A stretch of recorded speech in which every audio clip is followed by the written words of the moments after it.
It's nice. It's nice out here on the back porch. All right, welcome everybody. I have to do a little bit of a hello, a little bit of a pre-show on this episode of Quite Frankly. It is the 9th day of October. It's a Thursday night, which means that we're bringing on all of our great friends at Badlands as well. And tonight's guest is going to be great because I'm very close with this guest. Her name is Tracy Beanz, and nobody knows what the fuck she's been doing for a long time. Oh, there goes my first curse. Aurora has been writing tickets to everybody in her family who says anything. She's been writing tickets to everybody. I don't drop F-bombs around her every once, but even when she hears like damn or ass or something like that, it's a ticket. Man, the tickets that would have been written on this show over the years is crazy. But welcome to the October 9th broadcast, 2025. Tracy Beanz is the guest tonight, and it's not only been a long time since we've done a show together, it's been a long time since she's done any show. Above all, I want to dive right into this, the big topic of the evening, head first into Tracy's stay at the Monroe Institute and her firsthand experience into the psychic materials that constitute the now famous public dossier on Project Stargate. So I just want to do that tonight, and that's what we will do. And in the extra innings, we'll be hanging out on pilled.net until the lights go out over here, till the timed lights go out over here, and it'll be a nice, relaxing evening because there is no more playoff baseball. The Yankees are gone. Good. I'm happy about that. And that's it. I get to relax now and enjoy the fall. Doesn't that sound good? Tomorrow's, and but this is the reason why I really have to do a couple of announcements up front, because we have some big things happening over the weekend, and I want you to be involved in them. First thing is first. Here we go. Let me get you up on screen right now. On quitefrankly.tv, we have a thread that is open on the forum. Creepy, spooky, unexplained stories 2025. It's starting to fill up. We want your creepy stories, your spooky stories, where the lines will be open on Saturday night at 9 o'clock when my cousins Sherry and Dave are in here. I told Jay, hey, listen, if you want to come by. That'd be great. But one way or another, me, Sherry, and Dave always have a good time. And now it's spooky season, both of their favorite seasons. Dave is a horror film aficionado. Sherry just gets into the mood as well, and it's going to be good. We have things to read off of, we have calls to take, but it's not just about the Saturday night shows. I want to build up a nice collection of spooky stories from your life. We're talking true hauntings.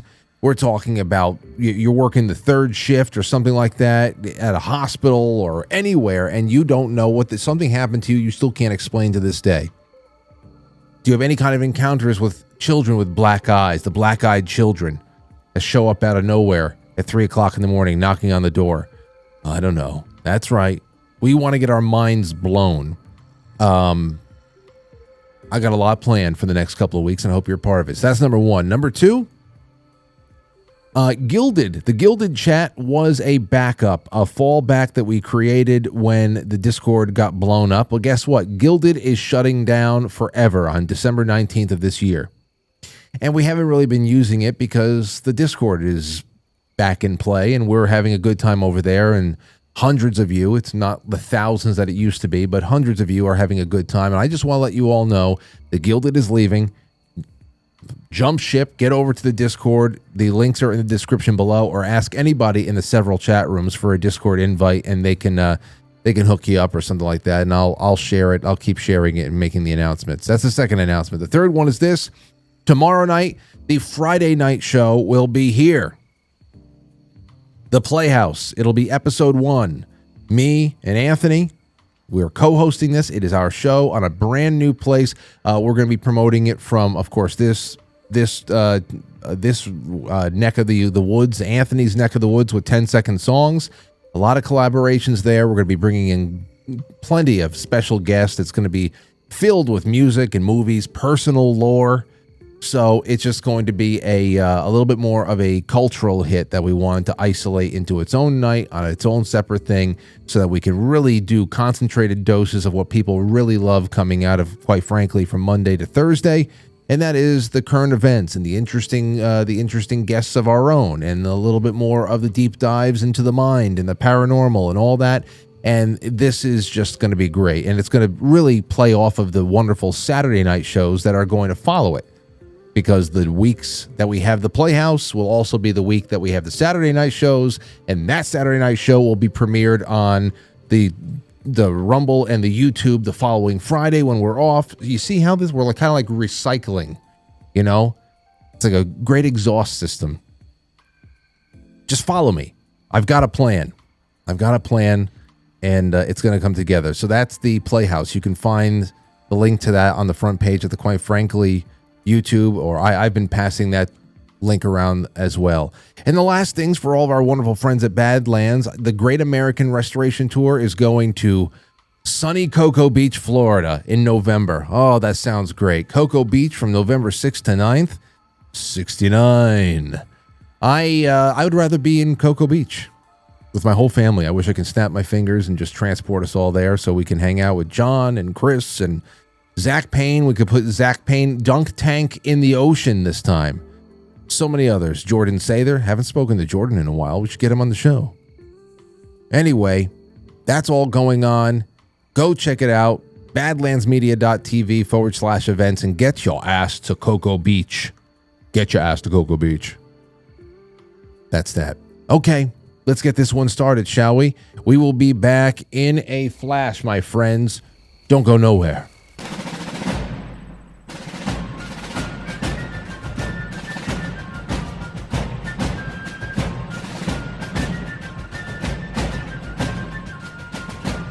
You let one ant stand up to us, then they all might stand up. Those puny little ants outnumber us 100 to 1. And if they ever figure that out, there goes our way of life. It's not about food. It's about keeping those ants in line.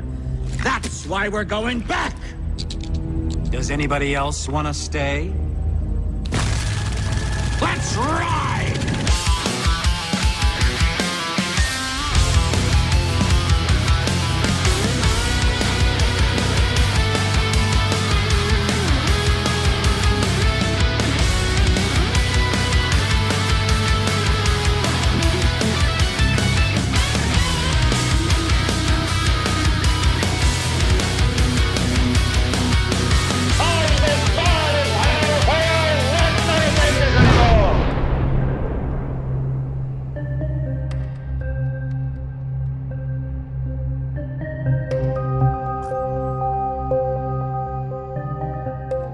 By the way, as I'm drinking out of the 2025 issue, Quite Frankly Assault mug, you can buy these through our coffee shop on the website where you buy the Elevation Blend coffee. We got a half order of these in for the holidays. So we were just about to sell out. We had 5 left. We got 48 of these that just came in for the Christmas season.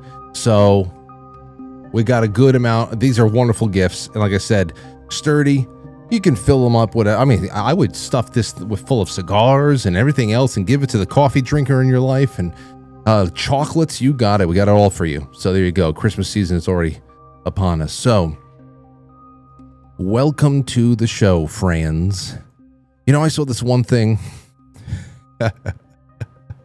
I saw this one article over here. And I had to bring it. I had to bring it to your door. What was I going to do? Just let this go? I couldn't let it go. Here it is. New York Post a couple days ago. A plane was forced to land after a wacko. After a wacko wearing 15 masks screams. He screams that gay people were giving him cancer. Now, you'd be surprised how common this is. I've had several gays try to give me cancer. They're relentless. But this happened. A New Jersey-bound plane, it's always New Jersey, forced to divert An unruly passenger wearing over a dozen face masks. That's the key right there. Passenger is wearing over a dozen face masks and still couldn't keep any of the shit away. Let's see here. The Sun County Airlines plane left Minneapolis for Newark Friday morning, but cut its trip short and landed in Chicago after the wackos' ravings escalated into screams of "the plane is going down." I'm telling you, they don't want anybody flying. The plane is going down. Fellow passenger Seth Evans was sitting across the aisle from the nut and told the Minneapolis Star that the chaos started the moment the plane took off when he started raving about being gang chased by gay people. He wishes. Anyway, we can talk about this some other time because we have, I don't know, it's going to be a little bit surreal tonight. I can't wait to speak with our guest. Tracy Beanz is an independent journalist who has been hiding in the bushes for the past 6 months and is finally sticking her little head out to join us for an interview. She has no idea what to write about for a bio, but I wrote her one, okay? Because her list of accomplishments are great and many. It runs deep, including founding Uncover DC, hosting the Dark to Light podcast for many years, harassing HOAs and exposing them, and being the central figure of several dark internet conspiracies. Above all, I call her a friend. Welcome back to the show, Tracy Beanz. How the hell you been? My goodness. This is beautiful. I know. It is. And I seriously, I have not seen you or we haven't spoken in any substantial way in a long time. Yeah, I know. You know what I need to do? Hold on.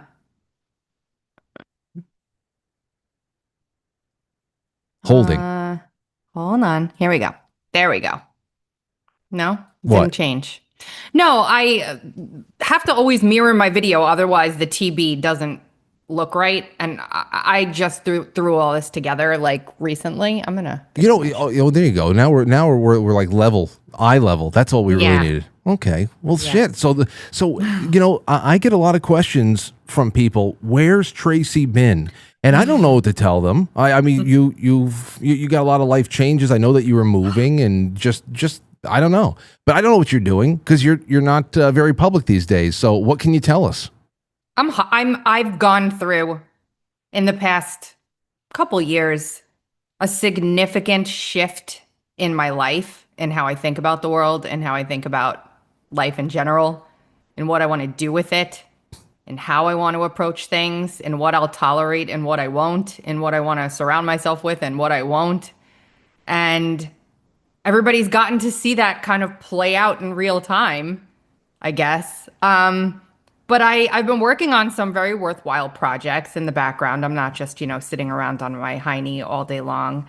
And I miss everybody a lot. Like, that's one thing I've been realizing lately is like talking to everyone, having you with me Fridays and like just shooting the shit and having fun was like really a fulfilling part of my life that is gone, that I think I want to bring back.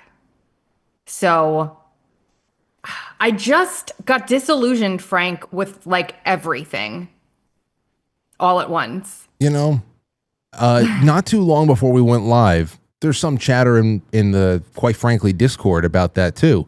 Like it was a little bit more open-ended questions about whether or not people in the chat room were feeling the same kind of checking out mentality as other people were. And when I say check it out, I don't mean, okay, well, the world can go to hell and I don't care what happens to anybody in it or anything like that.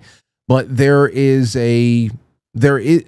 almost like a sidebar conversation that you can check out of that really doesn't have anything to do with what you feel is best for yourself or what you hope for the world, and doesn't also require you to surrender all of the knowledge that you've picked up on and how to read between the lines with the messaging in the media and all that. It doesn't mean that you have to, give up, to let go, to be honest. And a lot of people are grappling with what that means.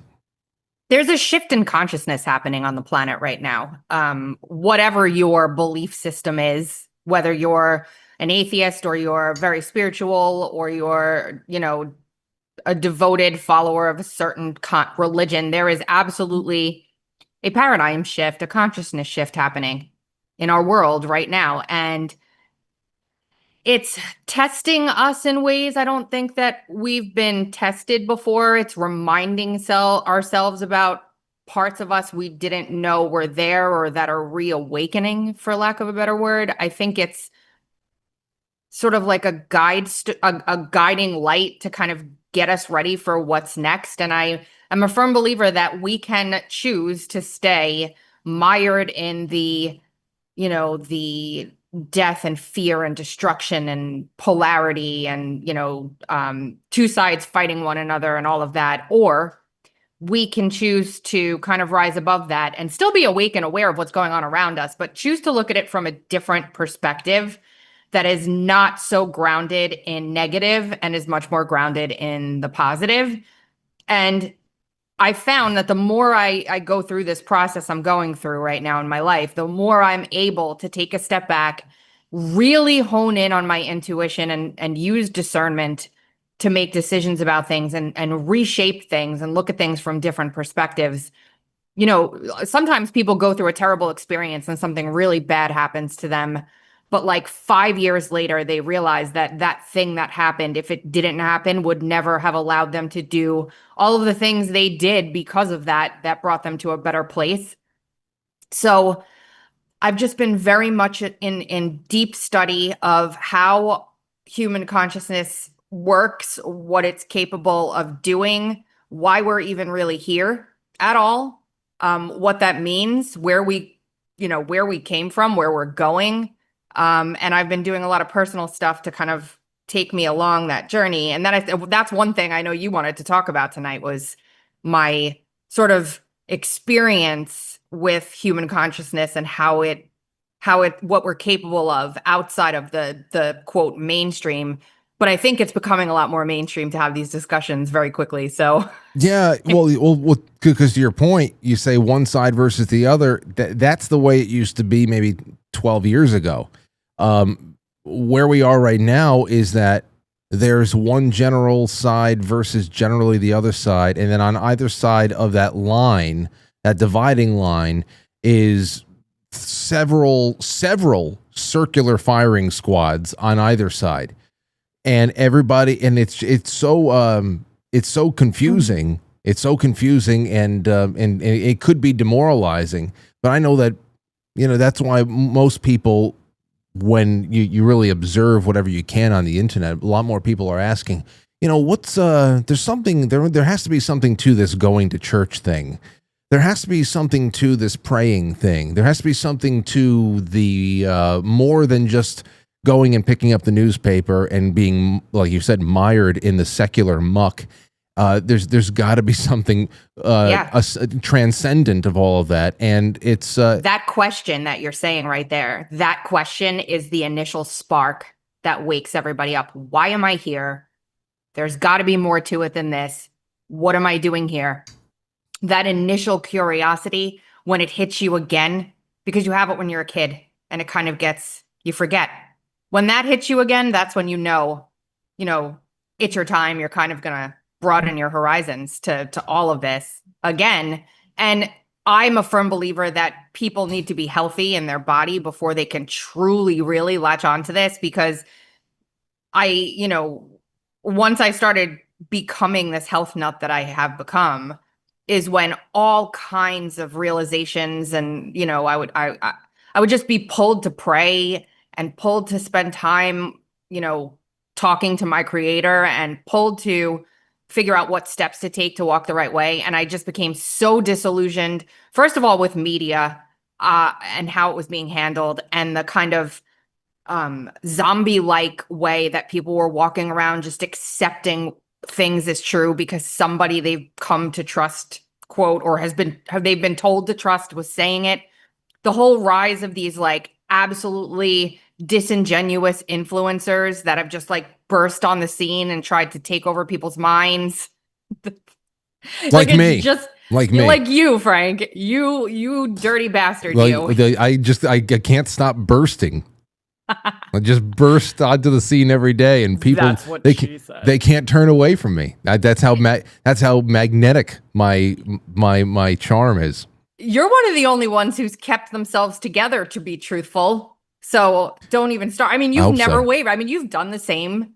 You've done your thing the same way, albeit with some changes, but you've basically been you this whole time. I've been me this whole time.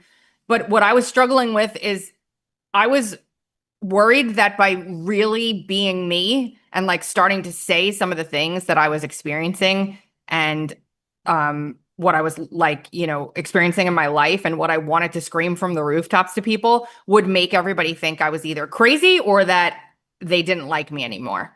And because of that, I just retreated from everything and just kind of like was like, I'm going to work on these things and keep myself out of the public eye because I'm too afraid of the judgment that may come should I speak. And that's a me problem. That was a me problem, not an anyone else problem. But So I think a lot of people have that though. So I mean, it's good. It's good. You're saying it, and you can only speak from your perspective. But I think a lot of people, just since the dawn of social media and how impulsive or compulsive, I should say, it has been where we share for reasons of, I don't know, some people call it clout now or whatever the hell it is. It's one of those things where you always want to be hitting that dopamine, and you never want to feel the rejection. You want to feel the uplift. And sometimes, like you say, if you live long enough, and that only takes a couple of months for you to maybe reassess a position you had, sometimes maybe a couple of weeks to reassess a position you had and want to make some kind of a change to it because it's not jiving with you, or you've just accepted some new information that changes your footing and all that. And then suddenly you're like, now how do I articulate my change in position before, like, who am I going to lose along the way? Who's not ready?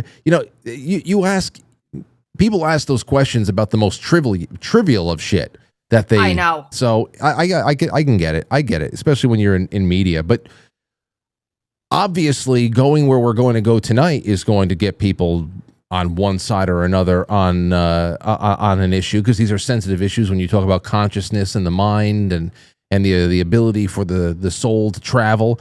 And I do a lot of OBE and NDE shows on Quite Frankly. We've done a couple this year already. But I want to ask you, because we've talked about the Monroe Institute quite a bit, and I have a couple of books that I still have not been able to crack open, but they're older books on Robert Monroe and the Institute. But I remember in 2020, you and I were talking about it. That was when all of the Project Stargate, CIA, whatever they did release from the vault was coming out, and everybody can click through and watch what's going on. And it was going to all over it was really some interesting stuff. But tell me when you decided to actually go and sign yourself up. First of all, how long was the stay, and when did you make the decision to go over there? Do you have to be invited? No, you can sign up. It was about a week. It was a week long that I stayed at the Monroe Institute. And, this has been something that I've been interested in my entire life. Really, I've always had a very keen way of feeling energy around me, and I've used that my entire life to navigate the world. I've always been super intuitive, which made me an amazing journalist because I can feel things, and there's no other way to explain it other than that. And I know, some people are going to say, oh, she's dancing with the devil. Just put all of that aside and just listen to my lived experience and then make your own decision based on that. I have never been closer to God than I have been over the past several years that I've been actually really diving into this work. It has brought me so close to God that I know that my life's purpose is literally to just be a light, to make other people realize the truth of who they are by being me, by being excited, by being happy, by being optimistic, by trying to make people feel as special as they really are, by trying to teach people things about themselves they might not have known. So during all of my looking into how the mind works, what are we? Who are we? Where do we come from? I came across Robert Monroe, and I came across the Gateway project on the CIA reading room, and I read through it all, and I'm like, listen, if God created us, which he did, then we can all do this. And I want to know how the hell to do it. I want to know how to do this. I want to see it for myself. I don't believe it just reading it. I need to experience it for myself. And so I started a very serious meditation practice that lasted for, I mean, it still goes on now. I since I've moved, I haven't really had the time to really focus. But I went to the Monroe Institute because I got to a place where I'd gone through several QHHT sessions and done like, past life regression hypnosis and all of that. And never, I don't have a past life, Frank. I've never been here before. I'm like one of the only people, I guess, who's tried to do 3 QHHT sessions and have come up with absolutely nothing. Listen, but everybody I know who's done a past life regression has always been like a fucking general or something like that. Nobody was ever just like a chimney sweep or something. So please, I don't know. Nobody was ever a dog walker. Yeah. No one was ever picking up shit from the playground. I was a rat catcher in London. Yeah, I just don't. Nobody ever tells you that stuff. It's always like, I know whenever anyone's like, oh yeah, I was like, I was a pharaoh in Egypt, and I got nothing. Literally nothing. So. I interviewed Thomas Andrews, the guy who designed the Titanic. I interviewed a guy. I interviewed a man who said that he was Thomas Andrews. He wasn't steerage. He wasn't one of the Irishmen, dancing in the belly of the ship. No, he wasn't a violin player. No, he wasn't in the orchestra. Right. So wait, no. Now I know you know more about this too, and we've talked about it on air. Now, Monroe, did this all? If my memory served me correctly, did this all start when he was pretty much discovering the hemisync sounds? Well, yes. So what happened was he was a radio guy, right? Yeah. And he was having these weird experiences where he would wake up from sleep out of his body, floating above his body. And he didn't know what the hell was going on. So he, being of means, spent a good solid year and a half going to every specialist he could possibly find to figure out what the hell was wrong with him. Did he have cancer? Was he going crazy? Like, what was happening? But basically, he would have a brief stint of sleep paralysis. If anyone knows what that is, I'm sure some people have experienced it before. It's very common. Everybody goes into sleep paralysis. Not everybody realizes they're in sleep paralysis because they're sleeping. So there's a state called the hypnagogic state, and you need to be mind awake. Your mind's awake. You know what's going on, but your body is literally sleeping. So Robert Monroe would experience this, and later on figured out that he was doing it himself. And then he started the Monroe Institute and started working with binaural beats, which he discovered, by the way, to get the brain into the wave state that it needs to be when it's in the hypnagogic state. And the way that works is a tone plays in one ear and a tone plays in the other ear, and they're both at different frequencies. And then the difference between those frequencies is what wave state your brain syncs to. So your brain does the math and then will sync to whatever wave state is between those, which is why Robert Monroe called it hemi-sync, both hemispheres of the brain syncing. So he started the Monroe Institute to study this, to study human consciousness and study why it is that some people, and it's many around the globe, can leave their body when they go to sleep, quote, and then return when they wake up. Okay, so I know that you had this is just something that was, I don't know if it was OBEs, but I know that you said that you were without even trying, a lucid dreamer. Because I remember when Toby Wright, Grammy Award nominated and maybe winning producer, I forget, he's going to be on the show again, on my other show again soon, but he put all of his studio powers together to create those nighttime, either green noise, white noise, whatever it was, but different types of frequencies to aid in different types of either, sleep support or any kind of relaxation. Yeah, you could do so many different things. I turned it on to you. I said, listen, hey, you got to let me get you a free, a trial of this. I want to see what it does for you. And you got in touch with me after the first night, and you said, well, that didn't work.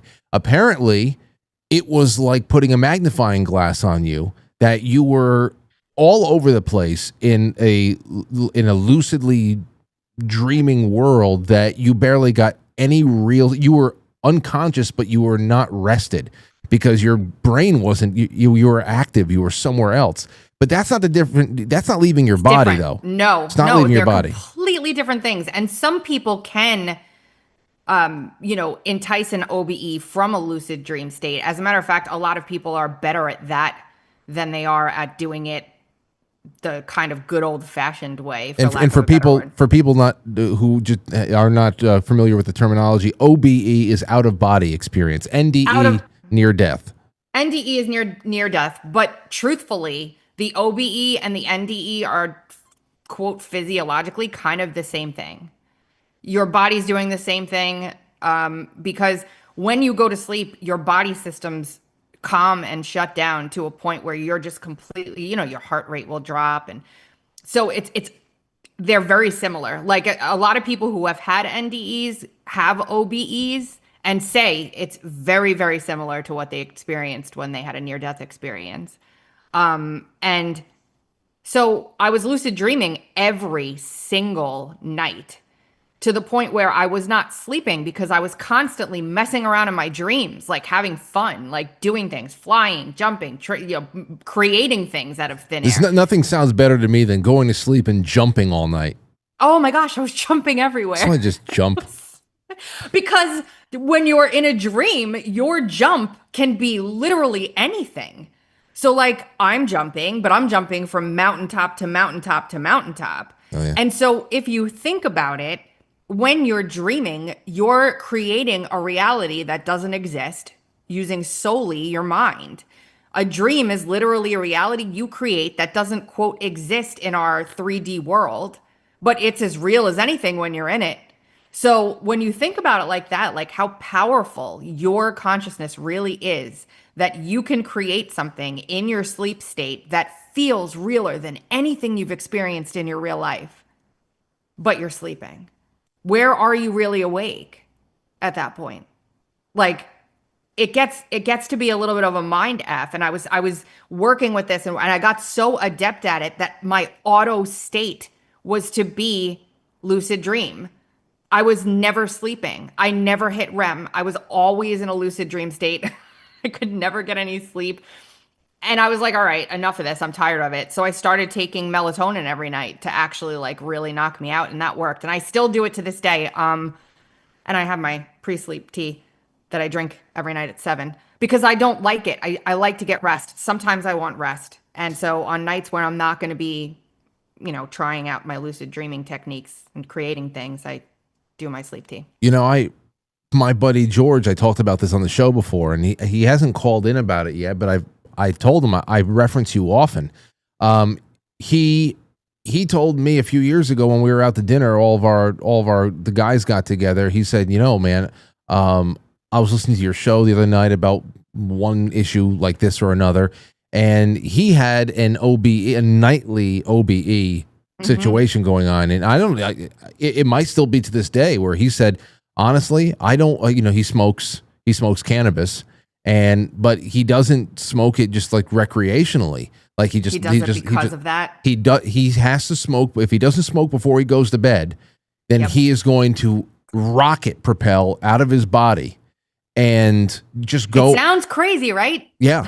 And then it happens. Yeah, and you're dropping. You're like from miles. You're miles above your body into space. You're coming back down. You're and I can see why that would be a little bit of an anxiety-inducing thing when you want to relax and get ready for your recharge for the next day. You're thinking about, am I going to get shot out of a cannon in some cosmic way? So this happens to people who are not trying to trigger it. Yes, it does. It does. A lot of people who are not trying to. And the problem with that is, now that I've practiced this so much, the problem with that is that people get scared then. The fear part of it is the thing that really screws the whole experience up. because you are in control of that experience the entire time. There is literally nothing or no one in this earthly realm or elsewhere that has control over you unless you let it. So you have to be very sure in you have to be very sure in yourself and what you're in control of the whole experience. Like there's nothing to be afraid of. You come back every day. Like you always come back. You're always back, literally all the time. If you choose to come back, you come back. And what I had, I like the OBE more than I like the lucid dream, to be honest, because it's so weird to explain this. And again, people obviously can take this or leave it. It's more real, Frank, than being here on like right now, talking to you, feeling this desk, touching the spoon. It's more real than that. And the process of like getting there is so interesting to me, scientifically and otherwise. What you feel on the way to it, what you see behind your eyes when you have your eyes closed. Like, so I went to Monroe for a week of this. I wanted a week where I could just have me time. And a lot of it was more for like healing and like getting to a next place for myself, because I've had a lot of personal stuff that nobody knows about and a lot of stuff happening over the past several years. And I just needed to get to a place where I live my purpose here. I don't want to be here wasting my time. I want to live my purpose here to the fullest extent possible, doing exactly what I wanted to do when I was sent. And so I went to Monroe and I spent a week there, and it was the most amazing experience I've ever had. I would recommend it to literally anyone and everyone. It's 20 people or so. You're in a room with someone else. You get like a nice bed to lay in, and they have the very, very powerful professional headphones they give you to put on your head, and they walk you through different waves, as they call them, of the gateway experience, which are different, what they call focus levels. And what they want for you to gain out of this is to learn how to get your brain waves and your consciousness to sync to these different focus levels depending on what you're trying to accomplish in your life. So if you what I was going to say, when you say depending on what you want to accomplish, that actually brings me to a question I had about the enrollment. Do you go to the Institute to try to enroll yourself into specific programs, or is everybody doing the same thing? Everybody has to start with Gateway. It's literally the first prerequisite, and then they have like a number of other things that you can do after that, advanced stuff. But every single first timer to Monroe has to do Gateway first before they can do anything else. And so you enroll yourself, and I was put on a waiting list, and I thought I was never going to be called, and I was on a waiting list for like a year, something like that. And then randomly, all of a sudden, they're like, we have an opening this week. Can you make it? And I'm like, yeah. I actually randomly pulled up the podcast episode where I told you about this. It was me and you on Dark to Light or with Beanz or whichever iteration it was. And I went and this is what happens. And you go, and it's like a group setting. They put you in your pod. I call it a pod. They don't. It's in a bunk bed. Basically, it's in your room. You share with another person. And the synchronicities that happened at this place, the people I met there, the connections that would blow your mind. Like my roommate, I wasn't supposed to have a roommate, and then she showed up at the last second. And the very last day, we were talking about Maha, because at the time I was working with Maha. And we were talking about it, and she goes, she's like, she was an immigrant. And she was like, they tried to get me to vaccinate when I came here to this country. They were like trying to force them on me. And I was like, no, I'm not doing this. I'm not injecting myself with any of these shots. And they basically tried to strong arm her. And she's like, and I was searching all over for some kind of an attorney. And the first attorney I hired couldn't do anything. And then I hired, I can't remember his name. It was freaking Aaron Siri that she hired to represent her in her vaccine. And I'm like, like things like that. Oh, another couple that was there from Florida who knew, I don't know, you don't know Tina. This girl, Tina, that I've been friends with since the Ron Paul days, like a long time, lived on Staten Island, moved down to Florida and knew Smyrna Beach. And I helped her start this like food truck line that she started like 6, 7 years ago. And this couple was there and they were like, oh yeah, we're from New Smyrna Beach. And they knew her. They knew her. So like that, and then there were a million other different little synchronicities and things that were just like, wow, I'm in the right place at the right time, because this stuff doesn't happen unless you're in the right place at the right time. You go through that whole week and they teach you how to bring your consciousness to certain levels, and you can feel the difference between them. And I do this because they're like, for me, that's how I experience them. Like focus 10, I experience as like a feeling down here. Focus 12 is a little higher. Focus 15 is up here. And 21 is up here. And you can feel the energy difference between them. It's hard to explain. I've read about 21. 21 is when some people say that they've met angels. Yes, some people do say that. It is a very interesting one. I've gone higher than 21 and don't like it. I'm much happier lower down. It's more comfortable for me anyway. But yeah, people had some crazy ass experiences when they were there. I didn't have any of those, like I met with aliens, or like I met these beings, or I met this, or I didn't have any of that happen. But I did have an experience of oneness. And people will tell you that you must be on some weird ayahuasca trip, or like you must be taking some kind of plant medicine to experience this. No, incorrect, not necessary. It was the most beautiful, life-changing experiences I've ever had, and there are no words to explain it. Like, there's no words to explain it. I just cried for hours afterwards. Like, it was just something that many people, I think, deserve to experience that haven't, but could if they wanted to. There's so much more going on here than we even understand at this point in time, honestly. You know, I guess, and I want to talk about that in particular, especially when it comes down to discipline, because discipline is not our strong suit over here on Earth among humans. It's so hard for the average person, including myself, to just sit. And this is the big thing here. When you talk about, and I've read a good amount about the meditation. And, there are struggles for people after a while, especially when they're really, really, working hard at it, where they're literally just falling asleep. And I was wondering about, being able to, what's the difference between, can you fall asleep, between falling asleep and actually are you not awake? Are you awake and actually moving on to somewhere else? Or are you're going somewhere that's not just sleep? Because that's just one of those things that is, it's hard for me.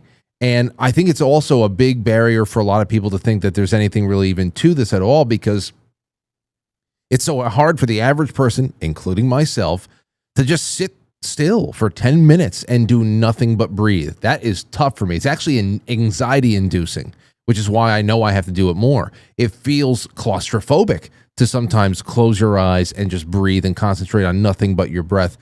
Because I'm just like, oh, can I open my eyes now? I have to shut myself up.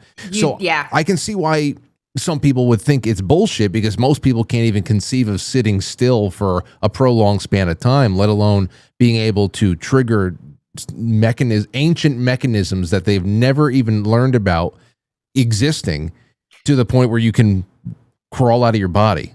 The difference, and that doesn't have to be the end goal. Like transcendental meditation has been something that business people have used for ever.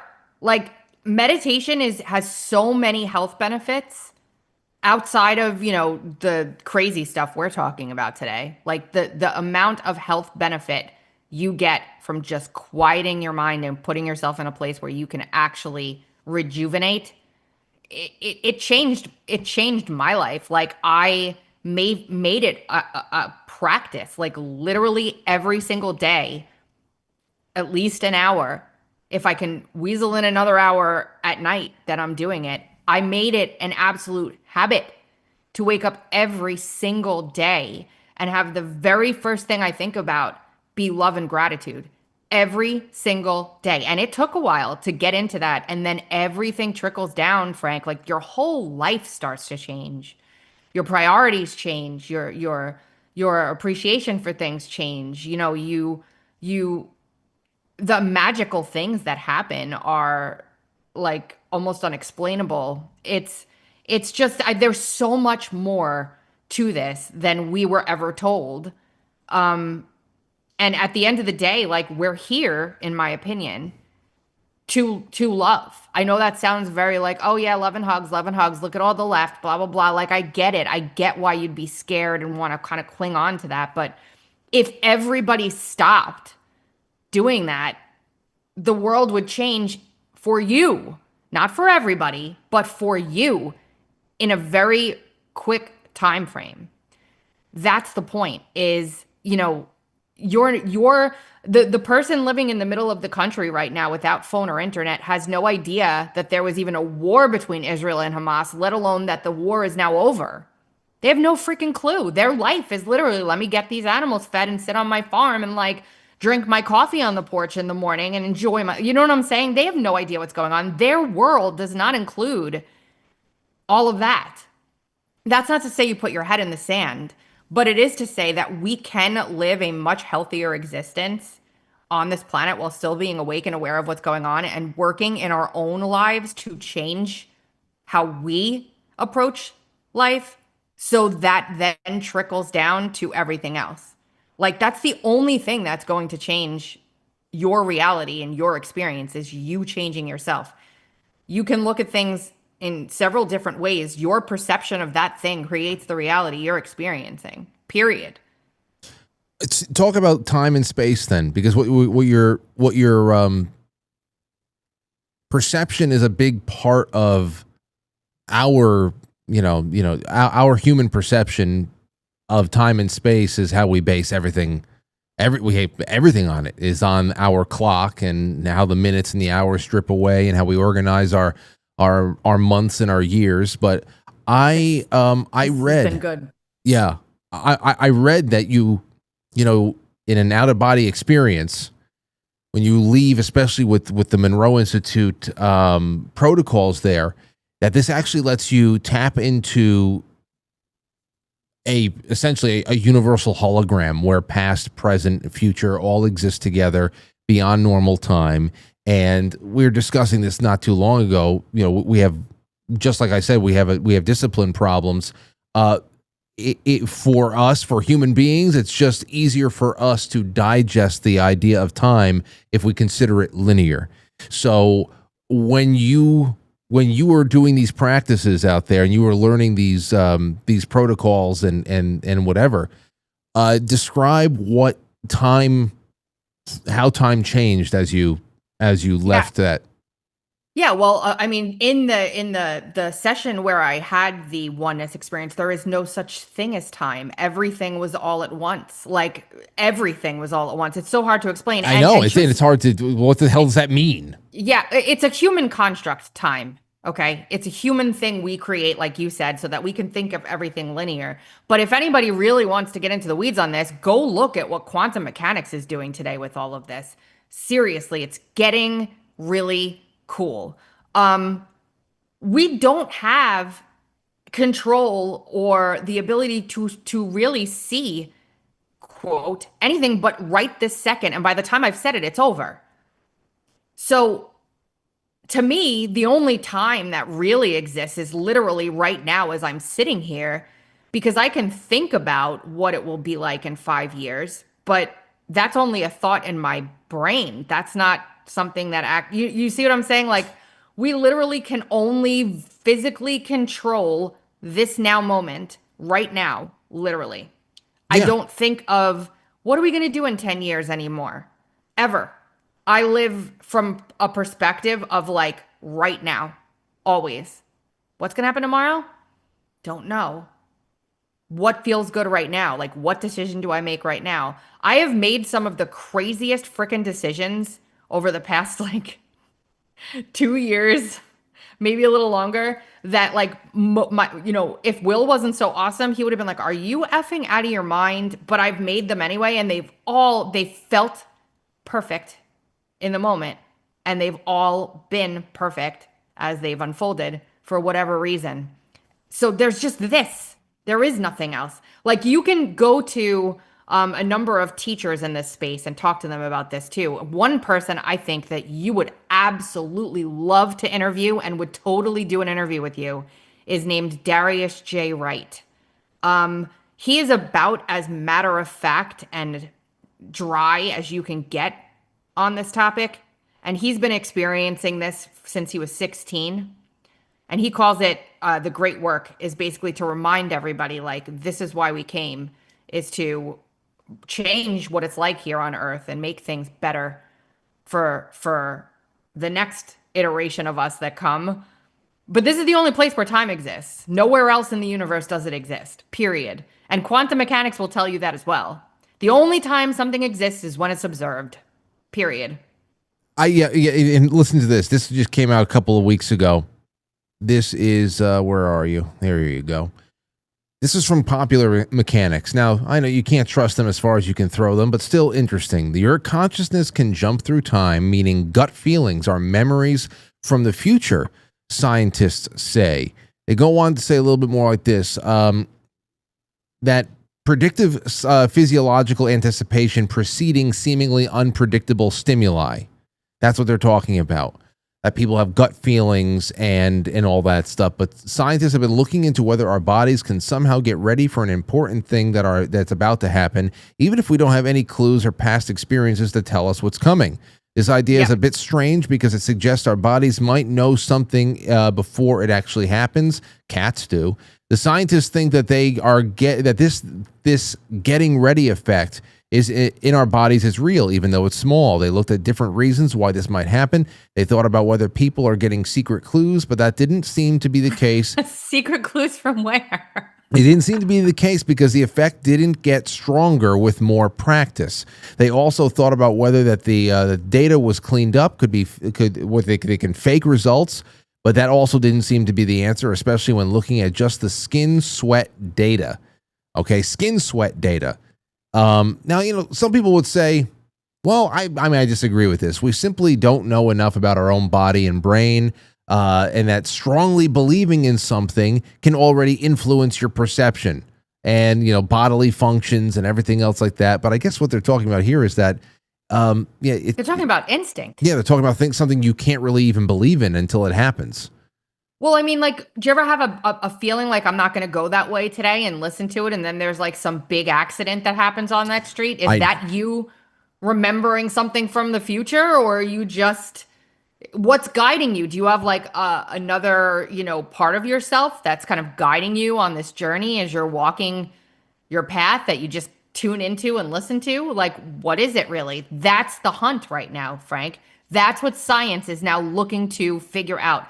Where the hell did human consciousness come from? They don't know where it came from. They don't know how it works. They can't figure it out. And I say it's from God. And I don't think they'll ever figure it out, truthfully. No, that's just one of those things where I believe we're talking about the creative powers of the universe. We're talking about God as well. But that doesn't mean that to confidently say this is magic and it is just something that I'm going to give eternal intelligence and power to this. I'm going to give that credit above all things. But it doesn't mean that you're ever going to really understand the inner workings of the clock. Like, to understand that's the real thing. It's an incredible machine, but still, even though it is what we are using, it's very hard to try to understand how the hell the machine even works. It's just so miraculous. And again, it's barely been tapped into for real. Because I think a big reason for that is because power systems have convinced people that if they start exploring here where we're talking about tonight, then they will, that's against God, or it's evil, or it's a sin, or you're going to hell, or you should be afraid, or you're doing something wrong, or this, or that, or this. Because if every single human being on the planet realized the truth of who they are and how powerful they are, then every single thing would change. Like, nobody would be able to tell you what to do. Nobody would be able to tell you. Don't even know. There would be no limit to the amount of abundance you could have. There would be no limit to how you lived your life. There would be nobody telling you, oh, you can't do that, or, ooh, be afraid of this virus, get the shot, or, ooh, if you were able to tap back into that innate wisdom inside of your body and inside of your soul and actually realize again, wow, this is who I am. This is how I was created. This is what I'm capable of. Every single power structure in this world would fall. It would all fall. And so people forget. They forget. Well, forgetting probably happened a very long time ago because we were never taught. I don't know any generation of people who were ever taught. But yeah, there are a lot of, you can see where vested powers are and the stances that they take on things like this. Like I'm very interested in this, and I naturally think that something that is a feature and not a bug or anything like that in us as a species is not something that is innately bad, because then that would mean that God created something bad. Yes. And I even as a Catholic, I'm wide open on this one, and I want to know. And I don't have the balls to try it, don't tell me about how easy it is. No, it's not easy. Okay, good. It's not easy. Good. Then it's even more reasons why I won't try it. You're just scared. That's what I'm. I just told you I don't have the balls. I would never. That's why. It's for the same reason. But I don't.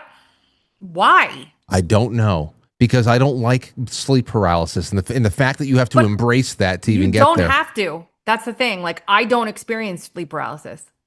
I don't. Well, let me just ask you about the CIA first, and then I want to get to data retrieval, because you want to talk about powers that be. That's a very secular power that be. That before you go on, make sure you remind everybody every time you say powers that be, the only reason that any quote powers that be has any power is because you literally assign it to them. We assign it to them. Every time. Okay. Every time you say it, you're assigning it to them. You're giving away your power to someone else and saying they have control when they really don't. Just remember that about yourselves. Go ahead. Sorry. Okay. So the pig guards from Sleeping Beauty. Let's call them that. Those pig things from Sleeping Beauty.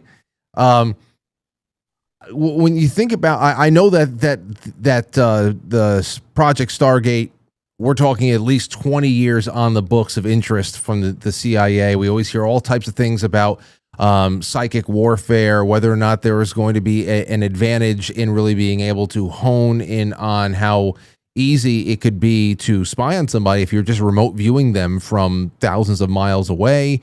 And then we hear stories about psychic bodyguards, essentially that, there are people trying to remote view on sensitive areas in adversarial states. And then there are adversarial states that have essentially psychic bodyguards making sure that people don't. So it's like almost like a whole other fortress has been set up in an unseen realm. What have you learned? Obviously, when you go sign up at the Monroe Institute, they're not going to talk about psychic warfare and how they're... Oh, actually, they did. And how it's being used still to this day, or how it was? Well, Joe McMoneagle came and sat with us for like 3.5, 4 hours when I was there. I tried booking him twice. Yeah, he came and sat with us for like 4 hours. And I mean, the things that this man said, he does a remote viewing class at Monroe that you can actually go and attend, where he puts you through a week-long intensive on his remote You didn't viewing. do that, though? No, I have zero interest in it whatsoever. Zero. I don't care. It's not something that I'm interested in. People do it all the time. I've done it. I've done it really well, actually. I just don't have any interest in doing it. It doesn't make sense. But what's the difference at that point between the out-of-body experience and the remote viewing? Because if you leave if you're not stuck inside your head lucid dreaming and just creating this world in your head, but you are actually venturing off to observable places where your conscious experience outside of your body could result in you bringing back actionable data, isn't that all a form of remote viewing? Yes, there's different. Yes. So there are people, and I've people will test their OBEs with real world experience. Cause you're always like, come visit me. Tell me what's on my night table. Yeah. Nobody's done it yet. Cause I don't want to. I don't want to. too. Oh, Tracy, there's a lot of people that just rolled their eyes and said, Okay. I don't mean it like that. I'm just saying, like, I'm lucky if I don't have it to a point where I can like willingly just like do it. It takes a lot of work for me still. I'm still not adept enough at it where I can like do it and say, I want to go here in the world at this point in time, like, and see this thing. I do it and I end up wherever the F I end up. And sometimes that's, here and sometimes it's not. Sometimes it's a random train station in the 40s. It's always different. So I have no control over it at this point. Okay. I just go for a ride. So I I can can't see. really say I'm going to come and sneak up on Frank while he's sleeping at nighttime and to pull his blankets off. well, no, not that. But- not that. First of all, But I can see why you wouldn't want to prioritize a trip to my house if it's that much of an imposition. Then to hell with it. But I often it's not an imposition. It's I'm just going to leave an pants. object. I'll leave an object on the nightstand, and one of these days you're just going to text me and say, "By the way, blah blah blah." Well, Darius J. Wright, I was telling you about him. He thought he was insane. So he started doing these tests with his friends and like really like going into another room, looking at a chalkboard. There was a number on the chalkboard, going back, writing it down while he's laying there and there's a camera on him and he's laying on the couch. And then all the way in the other room or in another house 2 doors down, there's a number on the freaking chalkboard. He goes, looks at the number, comes back, wakes up and tells people what the number is. Same thing as remote viewing to a degree, because that's not what I would do when I'm remote viewing. When I'm remote viewing, I get pictures in my mind. I'm not leaving to go anywhere. I get pictures and feelings of what the target is. And the key with it is to literally grab the very first thing that hits you, because the more you think about it, the more you use your rational mind to try and like come up with something, the less accurate you will be every single time. So it's really that quick flash. And so not everybody leaves their body to go to a remote target, but both of them can be true, if that makes sense. Yeah, it does make sense. I can see that. I can see it. I really can. That's why. So have you been able to do any data retrieval exercises that have been repeatable? Like, the nightstand example, of course, but anything, or that just hasn't been your focus? No, it's been more about personal development for me than anything else. It's been more about how I'm supposed to, like, how I should live, so that it's more about personal growth for me. It's been all experiences where it's like, okay, look at this situation in this way, or look at this feeling you have in this way, or do this. You shed your fear and judgment, fears of judgment, and say the things that you're called to say. And it's been a personal development and why am I here type experience for me so far. Now that I am in this new place and I'm starting to get settled in here and my life is so different now, I am going to start up trying to be more targeted in what I do and how I do it. But it's been it's like most people, when you talk, like there are programs people can do. Like, for example, Mark Serto, who was a sound engineer for Monroe for decades, sprung off and started his own thing called the Triad Mind. And he looks at it from a much more scientific perspective. And he has a couple of different programs out now that you could actually do, starting from like the very basic of basic to the very advanced. And I've done those programs all once through. He just released a new one. I'm on that one now. Before I left, I was doing it. And I'm going to learn how to facilitate and teach people how to do this. Because he offers a course on how to teach people how to do this, how to meditate, how to get themselves in a place where they're not poor you, who like is afraid to not think. Like, there's something wrong with you if you don't think. That's there's ways around that will greatly enrich your life. Greatly enrich When you your say life. when don't think, are you talking about that constant chatter in your head, the judging everything, and the constant talk?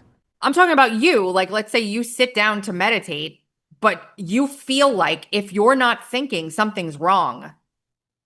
And so you start thinking, because you think if you're not thinking, something must be wrong. And then like it turns into a hamster wheel of compounding self-talk that doesn't need to be there, right? Yeah. So how do you stop that so you can actually experience what a true meditative session is? Gotcha. That's what I want to learn, how to teach people how to do that. What about crystals?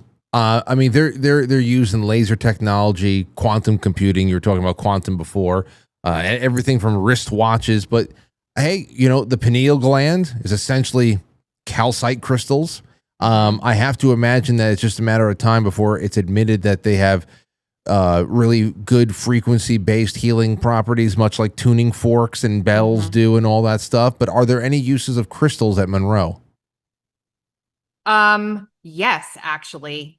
Not uses of crystals, but there is a massive, massive crystal on the grounds of Monroe. And the craziest thing about it is, somebody in the comments I just read, my intuition says grift. The funny thing about that is I'm not like charging any money for anything here. I'm not trying to raise any money. I'm having a conversation. So don't you have to like charge money to grift? Yeah. Can someone teach me how to grift? I've been trying to figure it out for years. It's just like people's favorite word. It's just ridiculous. Stupid. It's okay. Anyway, what happens there is you get to a point where you're meditating and you're basically, your consciousness is high vibration in a high frequency for such an extended period, the whole week, that people, like, when they leave, are all effed up. They need to ground themselves. You've talked about grounding extensively on this show. You've talked about it a lot. As a matter of fact, you've had the plant guy with the coils and all of that. I remember your episode about that. Oh, yeah. So your body, your consciousness is just, it's vibrating up high. People have left their luggage in drawers, not packed, left without it. People have missed their planes. They tell you, they have this whole session of how to ground yourself before you leave there, so that you're in another universe. You're not in the same world that everybody else is in, right? So they make you ground for at least 15 to 20 minutes before you leave Monroe. And one of the ways you can do that is by going out to the yard and putting your hands on this giant quartz crystal that they have on the grounds. And you just sit there and you put your hands or your feet on it. And basically there's an energy transfer that happens between you and your energy level, and the quartz will suck it up for you and bring you kind of back down to base. But when I left and you feel light, like you feel like you have been in the clouds, basically. Like you feel like you've been on a high mountain for a week, and like, you just kind of lightheaded and like airy. Yeah. But I went to this very busy rest stop, Frank, and there were like hundreds of people there, and I pull out and I'm just feeling like life is beautiful and grand and not a thing is wrong in the universe and everything's wonderful. And I walk in there and there's all these people around and everybody's buzzing around. And all of a sudden, from all the way across the room, I see this little boy with a tablet in his hand running straight towards me. I mean, like a beeline straight towards me. And I'm like, his mom must be behind me, right? So I turn around, there's no one freaking behind me. That little boy was headed right for me. Why? Because I was on his wavelength and no one else in that damn place was. So he's going to gravitate towards someone who's much like his energy level. And that was me after leaving Monroe. And he's showing me his games and he's talking to me about his sister and he gives me a big hug, this little boy. I mean, maybe he was 2.5, 3. And I'm like, where are his parents? Like, this little boy he came from 50 yards away. God knows how far away. I mean, all the way across the store. And I see his parents start running up to me from behind him.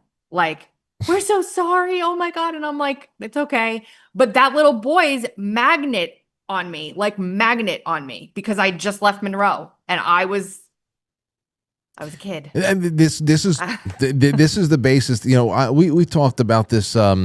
We've talked about that. I forget when the hell it was, but the whole idea of vibration and frequency came up, and we combined that conversation with prayer and how people pray. Mm-hmm. And how it's not just, listen, you're either a prayerful, faithful person or you are, one of those people who just watches The Secret over and over again and has your vision board and there's nothing else. Like there is there's science to this stuff that complements each other, that Yep. makes prayer even more powerful, and that actually helps focus human intent to manifest through the power of God. And all Yeah. it's one of those things, and of course when we talk about attraction and vibration, that's what you're talking about, where you are almost like the beacon in the room, where there's an unseen tether that you have to people who are buzzing just like you are. There's, I brought up the tuning fork. Yep. The tuning Yes. fork will only Put them near each other. Yeah. Well, I mean, you have two F sharps in a room of B flats, and the F sharp, when it's rung, it's only going to buzz with the F sharp. It's not going to trigger anything else. So it's just we're really gifted with the way that we can shift the frequency. We're not fixed to F sharp. We can, and that means good and bad things. Yes, it That does. means- so that and you can tell the difference, because when you feel like shit, your frequency is not where you want it to be. That's your internal guidance system. If you feel miserable and sad and anxious and afraid, you feel that way because it's such a contrast to your normal stasis that you should be in, that it's your body is flagging you to the fact that something is awry. This is not how we're supposed to be. This is not how it feels bad. Who likes running around being scared of everything? Does anybody like that? No, they don't. Nobody likes it. So it's everything is energy. The desk is energy. Like, this is not woo-woo crazy talk. This is just the way things are here. And I think it's about time that we start having these conversations a lot more in depth, because life could be so much more beautiful and magical and fulfilling and loving and wonderful. Like, for everybody out there, literally everyone. There is no gifted person out there that can do things that others can't. We're all at the same baseline. All of us, I feel like we chose to come here now as a child of God to do what we're doing here and to try and raise the consciousness of human beings on earth so that we can make things better here for the next group that comes to learn whatever they're coming to learn. That's why I feel like we're here, and I will be damned if I'm going to continue living my life not talking about this. I just can't do it. What's the point? Yeah. Why come? Why come? Why? I don't Pointless. know. I don't know. Did you see Jane Goodall? She died recently. No. The gorilla lady, Jane Goodall. You remember her? No. She would No. roll around with the gorillas and take pictures of them. Oh, that lady. I saw her floating around on social media. Yes. Oh, I was going to say, I thought you saw her floating around in the afterlife. Oh, no. Because she died. That's why I was going to say, because she died. And I was like, damn, whoa. When we got to When this one people quick. die, they're closer to you than they ever were when they were here. Well, that's why I saw this video that she put out when she was 90. I thought she just had turned 90, and she took a like really optimistic stance in her agnosticism as far as what happens after she dies and how that's going to be her next great adventure. And it's either, she said it's either going to be nothing and it's nothing, or it's something and it's going to be wonderful and all that stuff. And I wondered when I saw that the other day, I wondered, with the combination of your stay at Monroe and also the time that you spent interviewing people with incredible experiences like Nurse Penny, what's your outlook on life beyond the veil? How's that developed? Oh, I am knowing in my heart like what that is has made it so much easier. I just lost my uncle last week. I'm sorry. That's okay. He was diagnosed with cancer and died within 3 weeks from diagnosis to death. But I know where he is now. And because of that, I know that he knows everything about everything that ever was or ever will be, and is one with God in a shroud of love, the likes of which we could never comprehend or explain. I know that he is now back together with the rest of our little fragments of souls and consciousness that are, in that realm, for lack of a better word, in heaven. And I feel like if I ever want to talk to him, I can. and I do. And because of that, I probably am the least scared of death that I'm at a place where I'm like, one day I'll die and it's going to be way more fun and way more amazing than this. So it's like being born, Frank. It's the most beautiful thing ever. Don't you want to stay on Earth for 300 years and be on Twitter? Don't you want to be on Twitter for hundreds of years? I want to make someone else feel loved and happy and whole. And if I'm able to do that at least once every single day, then I will consider it a win. Well, that's nice. That is. I have another question for you as we start wrapping up a little bit, because I want to spend some. I want to I have to get to some super chats and everything else, but I have another one on at least one more question on remote viewing. I don't know. You've probably seen this. It's a pretty popular clip over the course of the last year. So the Sean Ryan show, you've seen clips from that over time. Mm-hmm. Okay, Yeah. so then you probably have seen this. Sean Ryan interviewed a woman who claimed to be a former CIA remote viewer. And if you watched any larger portion of the interview, you'd know that she was very chatty. But it all changed when she was asked if she had ever looked into things like the crucifixion of Jesus Christ. And I know a lot of people, because it was first clipped so tightly to just her being quiet about it all, a lot of people thought that she was possessed and she didn't want to talk about it because of some whatever. But, when you see larger clips and larger portions of the show, you see that perhaps it was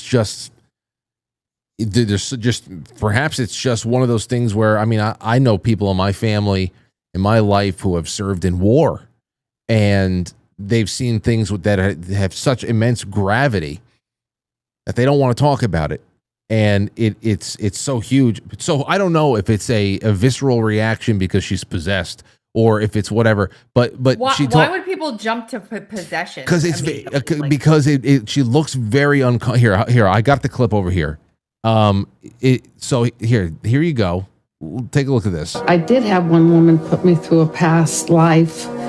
And I don't know if it's true. It was sort of like a hypnotic state where you kind of go and visualize a past life. And I think I was in Nova Scotia growing wheat. I remember that. There's a normal person. I remember that. But I remember also there was a religion there that was very strict. I can remember in whatever under that session, I remembered belonging to an organized religion that was very strict. And so when I came out of that, I probably figured, well, the Catholic religion that I grew up with probably that energy was probably coming from that energy from that past life. And so somehow maybe I cleared myself of it. Well, here it goes. Have you tried to look into religion at all, such as the crucifixion?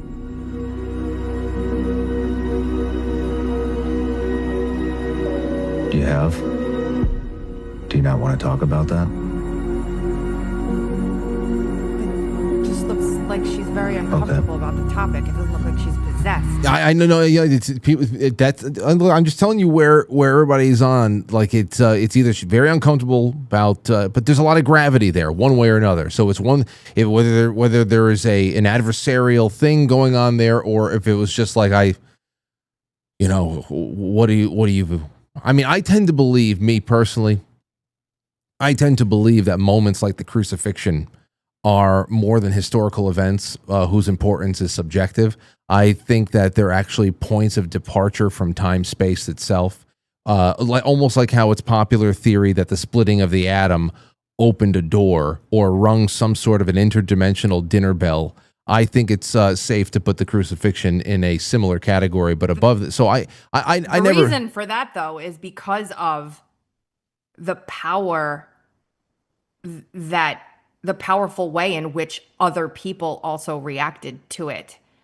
In other words, if Jesus wasn't crucified and, if nobody knew who he was and someone just decided to crucify him, you think that there would have been any impact? Really?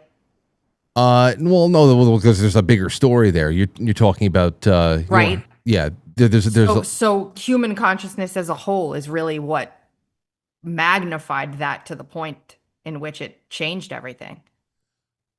Yes, because you're also bringing fulfilled scripture into the fray there. But no doubt about it, what you're talking about, that's going to be we're just talking about human intent and perception being huge, and the reason why some people even believe that whole gut feeling about knowing something is going to happen is bullshit, because perhaps it's just your perception that is building up and preparing you for. I mean, because I don't know, it's almost like predicting that one day you're going to die. Well, everybody will. Yes, you put some money on it. Just see if you can collect it ahead of time. I don't. It's just one of those. It's just one of those things I thought it was interesting, just being able to remote view. What's more interesting to me, though, is why people reacted the way they did to it. Like, everybody had their own reaction to it, right? Some people are like, she's possessed by the devil. Why? Right. I want to know what inside of them caused them to judge that the way they did, because that's them judging, you know what I'm saying? It comes from everybody. It comes from them. It's not. Yeah. And I can speculate on that, just because this is the way that we speculate on all things that we don't get the full picture of. When you're left with a provocative question from Sean Ryan in that respect, and the woman just kind of rubs her lips and her eyes are darting around and she doesn't leave you with anything, then the theories start. Just like when we watch the news about some kind of breaking piece of information that could change life, at least temporarily, around us in the country, and we get a bullshit official story, or something is just not smelling right. All we have to do is all we're left with is speculation. So yeah, and it's yes, and if your discernment and your intuition is not well honed because you're sick and you're disconnected, you're going to probably speculate incorrectly, or speculate the worst case, or find other people who are speculating the worst case and just join with them. I have to pee. Well, okay. Well, then let me ask you one more question. Is the Earth flat? Is the Earth flat? I don't know. I don't think so, no. Haven't you shot up that high yet? I don't even feel like it's real, Frank, at this point. How much time do you have? How much time do you have before you actually pee? Like, do you have, like, I'm trying 3 seconds, but I'll be back quickly. Well, you're gonna let everybody wait? I have to go to the bathroom real quick. All right, go ahead. For goodness sakes, you can't keep people busy for like 5 seconds while I go pee? It's like old times again. I'll read some super chats. Go. I was drinking magnesium, for goodness sakes. Give me a break. Okay, go. All right, I'll be right back. We'll be right back, everybody. The magnesium is rolling through her. Just rushing through her at this point. I just wanted to thank everybody out there hanging out. Remember, the super chats on quitefranklysuperchat.com, the YouTube, the Rumble, all that. I'm collecting all your names since the 29th of September, and we're putting you right into this incredible cozy basket that we're giving away on Monday the 13th. There's the cozy basket. Dar she blows. And there's so much more that's going in there. Things you don't know. And I will just go to some super chats right now, shall we? Let's see here. First one up is from Jay Britz. And Jay says, Tracy's the best. You need to do more of this. Thank you, Frank. Stowstube says, hello. I love you out there. ST says, Tracy looks beautiful. Lovely to see her on Quite Frankly. She is so relatable. Follow Jesus, the way, the truth, and the life. Kobe Shumway, thank you. Joe Martinez has put it in there. Boogie Works has subscribed. Hello, Boogie Works. ST, how about our Nick Shirley met with POTUS yesterday and on Jesse Waters pray for his safety. Oh yeah, we'll get around to that in just a little bit. Nick Shirley's doing. I mean, I text with him every once in a while, and he got in touch with me not too long ago, and he's apologized for not coming to the jamboree and all that. I said, dude, don't worry about that. Whenever you're in town, just let me know and get you on the show. But every time we get close to getting him a date to come into the studio, because he's officially a New York resident now, He shows up in France or London, or now he's in DC, and he's right in the middle of some huge protest. He never stops moving, and you know what? He's young, and he's making his mark, and he's building his foundation for the rest of his career, and he's got to do what he's got to do. One day we'll hang out, and yes, pray for his safety, because he is facing down absolute maniacs. All right, Tracy. I told you it would be fast. Yes, no, you do well. You're very fast peer. What else did I have over here for you? I had consciousness and time. We talked about that. I just want to make sure I don't want to leave anything behind. Oh, so well, I guess I could talk about some of the things I'm doing, right? Because nobody knows. Yeah. Please, let everybody know what you're doing, and yeah, let's start wrapping up that way. I guess that's fine. Obviously, Uncover DC is still going along. We just published a great piece yesterday. That will never go away. It's needed. People need to go somewhere where they can see what the heck's going on and actually be able to trust it. And I've thrown a couple columns up myself. So everybody who's supporting Uncover DC, thank you so much. Please keep supporting Uncover DC. It's a mandatory thing in this world that I will never, ever part from, ever. But I'm working on a new project that hasn't really launched yet, that is going to be revolutionary and so beautiful. And I'm very excited to share it with everybody. I'm almost hesitant to talk about it because it hasn't launched yet, but it's going to be reminding people how to heal, reminding people how to use their own innate wisdom to heal their bodies, to kind of stop their reliance on big pharma, to move away from all of that. I'm working on this with Dell Bigtree, and it's a beautiful, beautiful thing, and it's going to be revolutionary. It's going to, you can do the same thing over and over again, but we're at a point now where I used to think, Frank, you needed to change the politicians in order for us to see the world that we wanted, but we need to change ourselves. Like, I've worked to put different politicians in office my entire adult life, and it's never worked. Like, we've never really been free because we're not looking at it properly. We're not looking at ourselves as free sovereign beings. We're looking at someone else to do things for us. And there's no way for you to really truly understand that connection to God unless you're healthy in your body. And I learned that firsthand, because while it was always there for me, when I got healthy and I got my body working properly, I was able to connect to God so much more clearly, with such a more open and beautiful experience than ever before, and it's illuminated like everything in my life. I want to help people heal themselves without having to use a pill.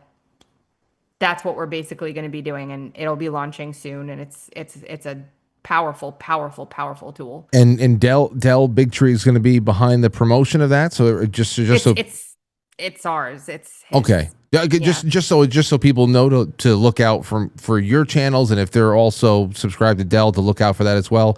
It'd be jointly promoted, I have to imagine. Yeah. Okay. Mm-hmm. Well, we're in the very early stages right now, so it's not quite ready yet, but very, very soon you'll start to see me talking about it, and it's really going to be an educational hub for people to learn, and someplace they can go where they can trust the information that they're getting in the health space, because there's so much out there right now people don't know. Like, even myself, MTHFR, I've got homozygous MTHFR gene mutation, right? So for me, like, my body doesn't process folate properly, or the way most people do, and I'm trying to find information on what the hell I'm supposed to be doing that I'm not doing right now that could make myself more healthy. There's probably a peptide for it. Screw peptides. There's probably a peptide for it. I zero interest.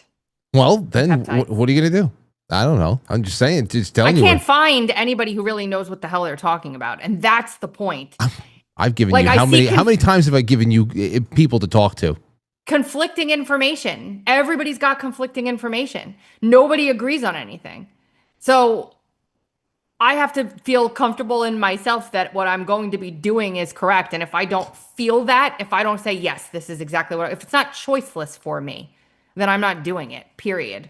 So I'm tired of bouncing around to all these different quote experts that nobody really knows. And it's always adding something that, as some supplement or some like foreign substance or some whatever and everybody's got their own supplement line, and everybody, you know what I mean? It's tiring. You don't always need that. Food is just food. That's all we deal with over here. We just deal with food.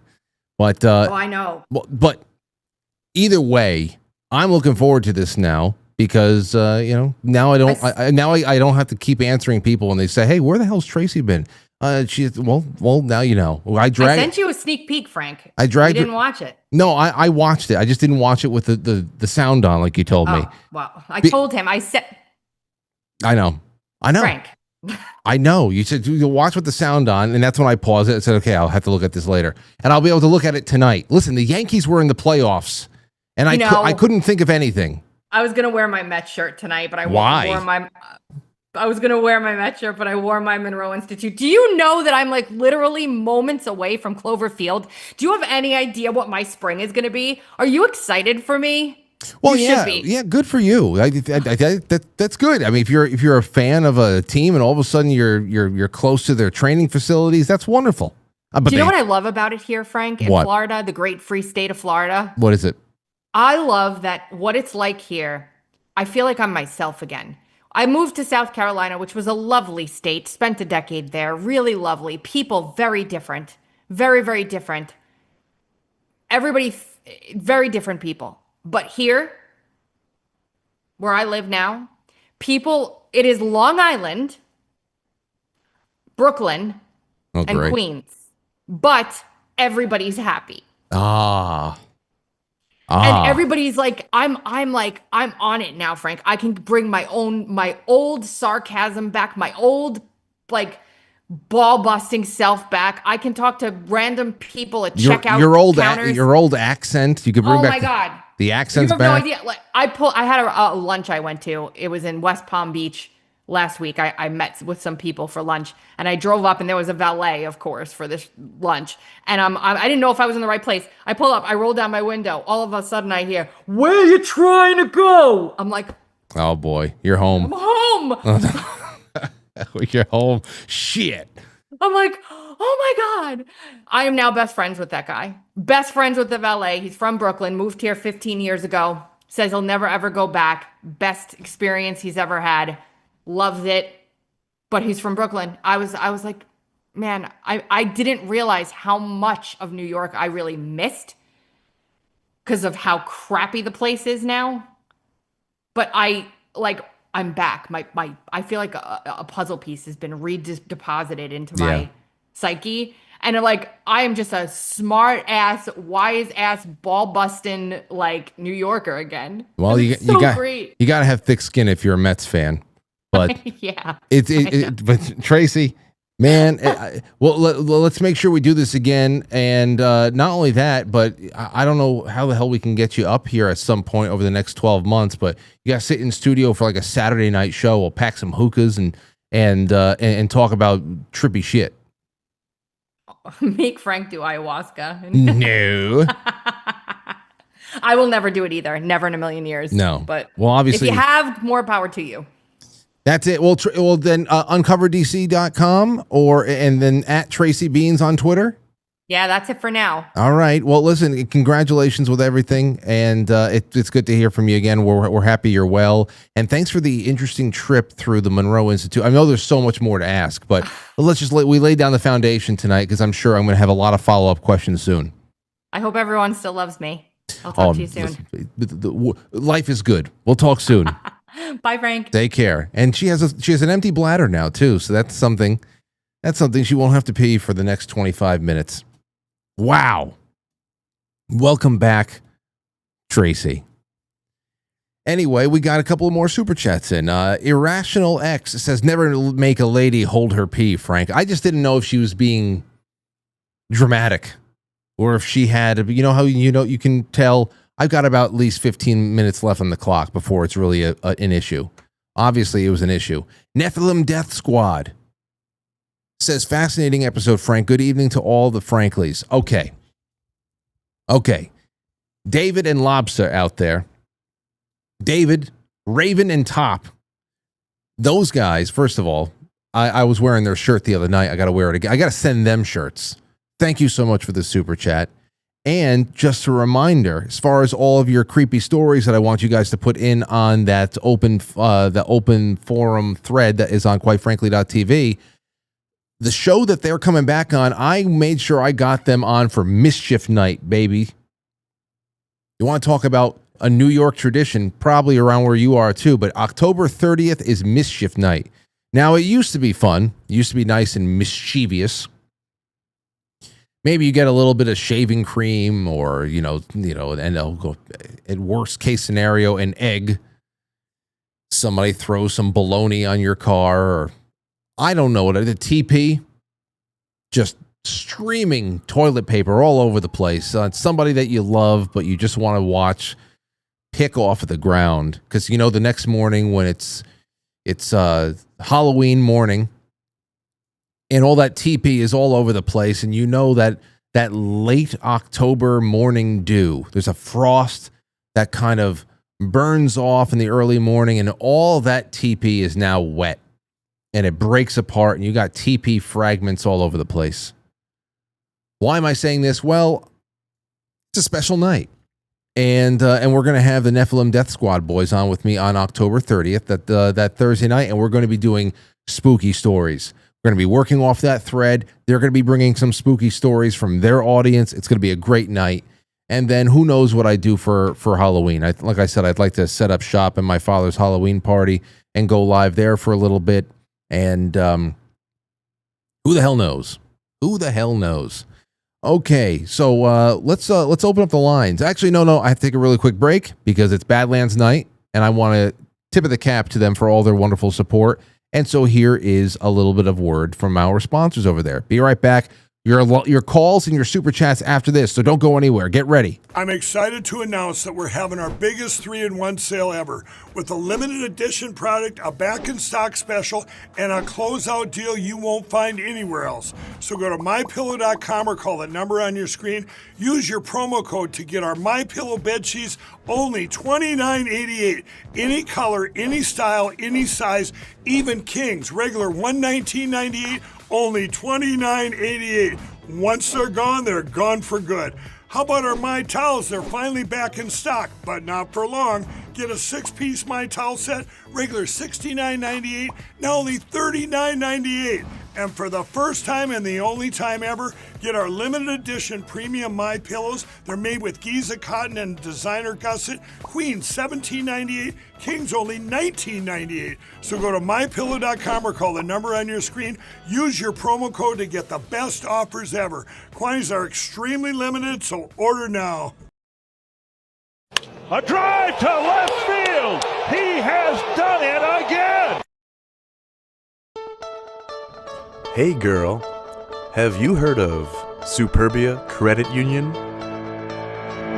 At Superbia Credit Union, it pays to be gay. Come inside. Make a deposit. Because at Superbia, you can make a transaction and get some transaction. What are you waiting for? Superbia Credit Union. We're homosexuals. What is the Sovereign Alliance? The Sovereign Alliance are a collection of leaders and countries that are aligned not in the vision for their countries, but against a vision that has been thrust upon them. I believe that the Sovereign Alliance is less a battle for something and more a battle against something. They are against globalism, collectivism. They are against the rules-based international order. Sovereign Alliance, the latest addition to Badlands Rise merch, available now at badlandsmedia.tv/rise. Give me back my son! Let's go, Tiger!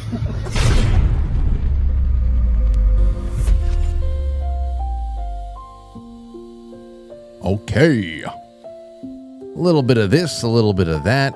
914-200-0269. The line is open, and we've got about 22 minutes left before we end the show. We hop on into extra innings on pilled.net, nestled right there on quitefrankly.tv, where I'll be taking some more direct calls from the calling features there and just paying attention to the general chat and giving you a preview of what's going on for tomorrow's premiere of episode 1 of The Playhouse. Let's go. 608, you're on the air. Go right ahead.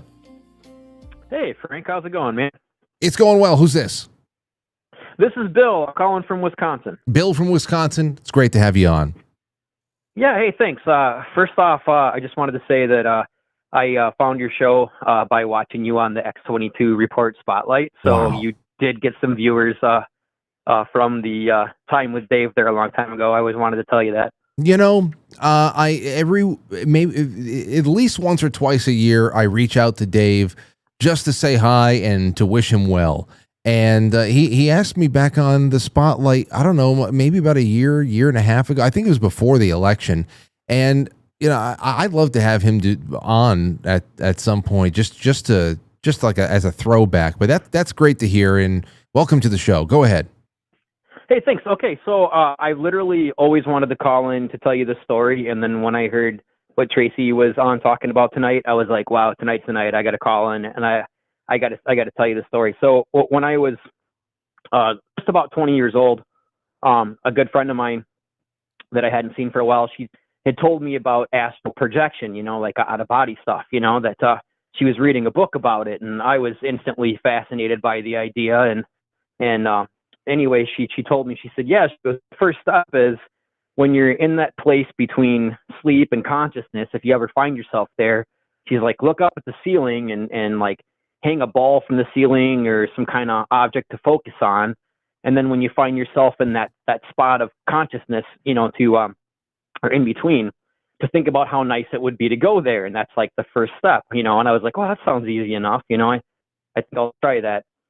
And so one night I was laying there and I thought I found myself in that place. And here's where it gets like scary. I never tried it again because it scared the crap out of me. So I thought I was in that state, and so I focused on a spot on the ceiling, and then sure as hell, I thought I felt myself, you know, like float up towards the ceiling, and then as I got closer and closer to it, that's when like fear took over, and I thought, oh crap, like this is working. What if I can't get back into my body, or whatever? I don't know. It just like felt like I felt like a full fear, you know? Yeah. And at that moment, I literally felt myself like almost like sucked back into my body. Right. And then at that point, I was laying there and I was like, am I awake? But then I guess I was in, what they call sleep paralysis or whatever. Like my body wouldn't move, but my mind was like very alert, you know, like, and I don't even know if the experience was real or not, or if it turned into a dream, or if it was a dream the entire time. I don't know, but it certainly felt like super real. But then, like literally, my eyes, like I could see what looked like shadows, like swirling around the room. You know, like all around the place. And you know, it was dark in the room, but it just looked like there were shadows swirling. And I still couldn't move. And I remember just laying there terrified. And then at some point, it had to have turned into a dream or something because, like, literally I could hear and feel everything electrical in the room, like buzzing. And you're checking all the boxes here from all of the interviews that I've done with Dr. Albert Taylor and anybody else who's had any kind of time spent doing what Tracy's been doing, between the buzzing, the vibrating of the bed or wherever they are, and then of course the sleep paralysis and the rising and then falling, and I mean that's you're checking all the boxes. It sounds like something that wasn't a dream. Well, it scared the hell out of me, and I never tried it again because I don't think I've ever felt fear that deep before. And I don't know. It was a crazy experience, and I told my uncle about it because he's like big time, like into like shamanism, and he read like I hope I don't say this wrong, but I think it was Carlos Castaneda. Castaneda, yeah.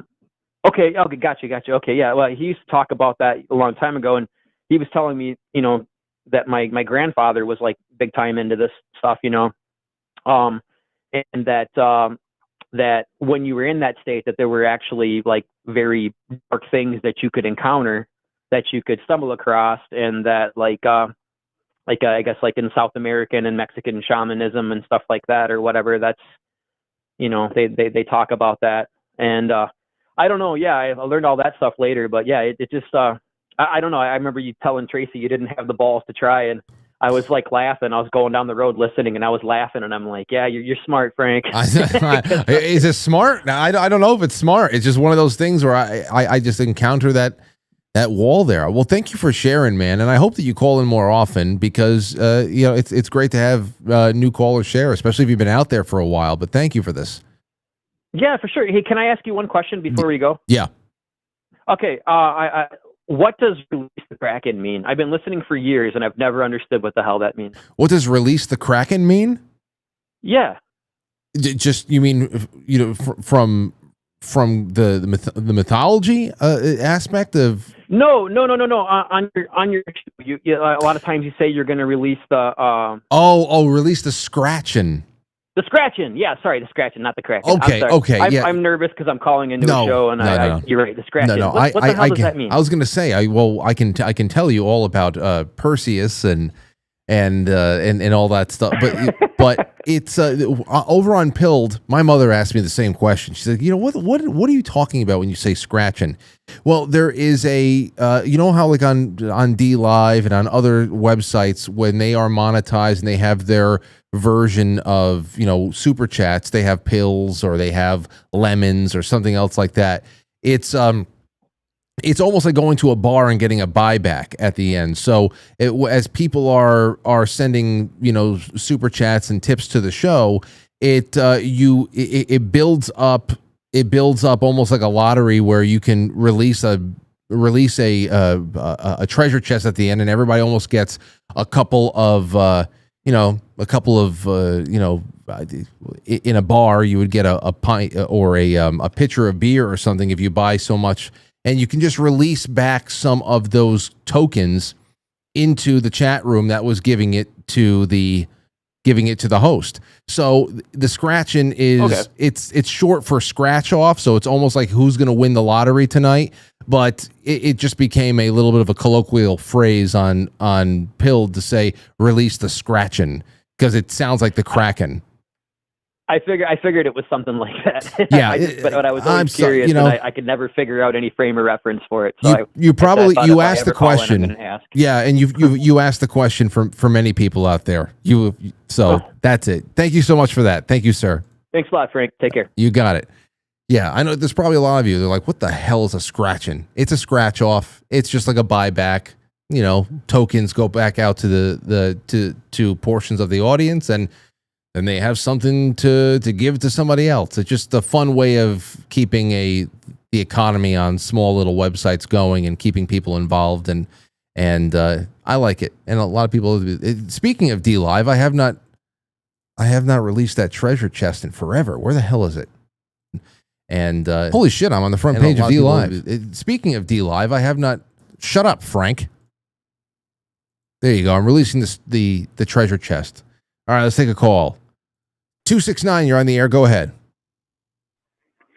Hey there, Frank. This is General Zero. I just wanted to. I'm a Jesus in a minivan caller. Yes, I remember you. You disappeared for a long time. Well, okay, go ahead. We have some time left. What's on your mind tonight? I'll try and be concise. More than 10 minutes, or less than 10 minutes, not more. I'm sorry. Less than 3 minutes, please. Okay, fair enough. 5 weeks ago, I was driving to pick a friend up from work, and I was having a conversation with God, wanting to just ask him, look, man, God, I need to see my dad. I need to give him a hug. I need to receive a hug from him. He's been dead since 2014. And God, life has been really rough, and I really need this.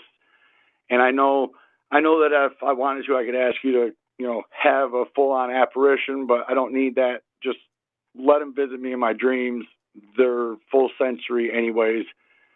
Let it be done if it's in your plan, whenever. And that was on a Monday afternoon. I didn't go to bed Monday night thinking this is going to be the night, Tuesday or Wednesday.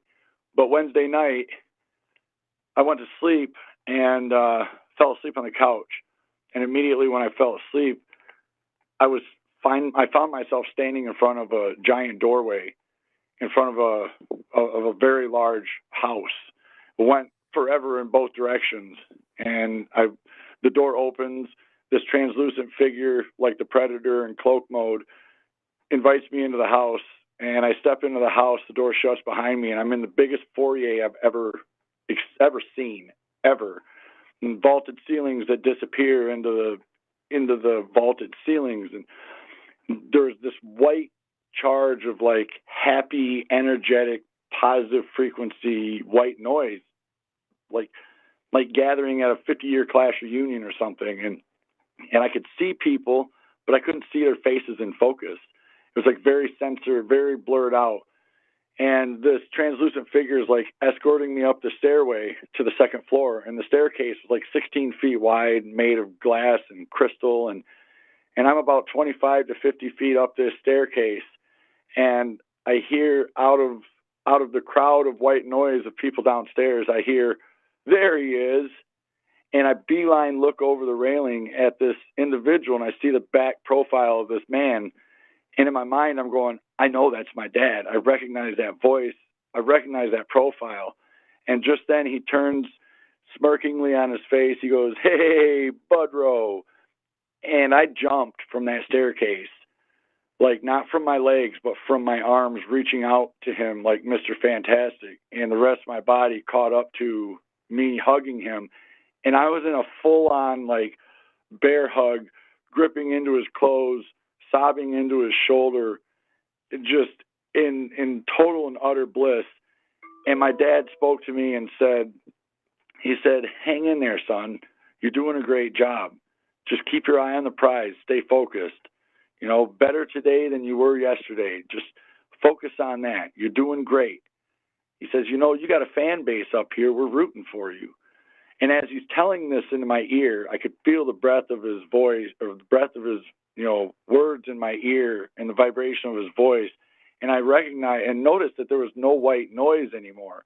So I pulled my eyes up out of the shoulder of his, of hugging him. And everybody that was there was all stopped, silent, staring at the moment.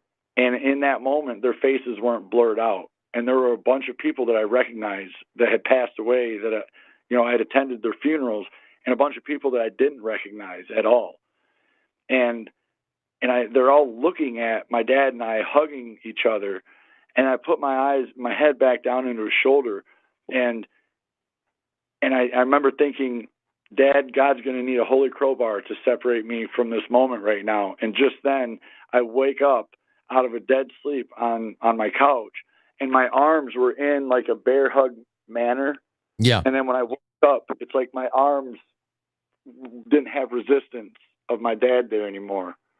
And it was very, very vividly real. And I say it was a dream, but it was more like a blessing being answered, a prayer being answered. And it was 3:33 in the morning when I woke up out of the dead sleep. Well, you know what you bring up, Zero, and thank you for sharing, because I'm happy I had that experience. I had one like that.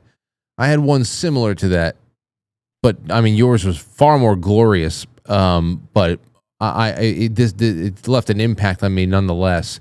With my grandfather many years ago. But that sounds something else, and it is also one of those things where I wonder, and thank you for the call. I wish we had more time. We have to do more call-ins like this. I wonder, in General Zero's case, if the lucid dreaming aspect, is that something where there could be almost that telepathic meeting ground? Like, did he leave his body? Did he go to another dimension? Is that just the dream world? Is it all generated inside of his head? But that just because it's generated inside internally does not mean that is not a place where he can convene. It's not like that would be outside of the power and scope of what God would be able to arrange, So just it makes me wonder about locality And even if you're not leaving your body during a lucid state, what can be achieved? You know, can you lucid dream with friends? Hey, I'll meet you in dreamland. Does that always have to be an out of body experience? Does it always have to be some kind of a remote view situation?